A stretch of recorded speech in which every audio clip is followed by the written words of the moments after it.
গেল বছরের ডিসেম্বরে ব্রাজিলিয়ান ক্লাব গ্রেমিও ছেড়ে বন্ধু লিওনেল মেসির টানে যুক্তরাষ্ট্রের ক্লাব ইন্টার মায়ামিতে যোগ দিয়েছিলেন লুইস সুয়ারেজ। তারপর থেকে মার্কিন ক্লাবে নিজের ভেলকি দেখাতে শুরু করেন উরুগুয়ান তারকা। এবার ক্লাবটির জার্সিতে প্রথম হ্যাটট্রিক আদায় করে নিলেন সুয়ারেজ। রোববার ভোর 5:30টায় MLS এর ম্যাচে নিউ ইয়র্ক রেড বুলসের বিপক্ষে মাঠে নামে ইন্টার মায়ামি। ম্যাচটিতে 6-2 গোলে প্রতিপক্ষকে উড়িয়ে দিয়েছে মায়ামি।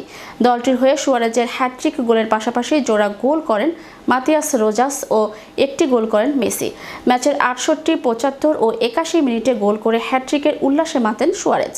তার প্রতিটা গোলের পেছনেই ভূমিকা রেখেছেন বন্ধু ও সতীর্থ মেসি। শুধু সুয়ারেজ নয়, মায়ামির 6টি গোলেই মেসি অবদান রেখেছেন।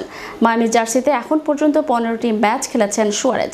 সেখান থেকে 12টি গোল করেছেন ও 7টি গোলে অ্যাসিস্ট করেছেন।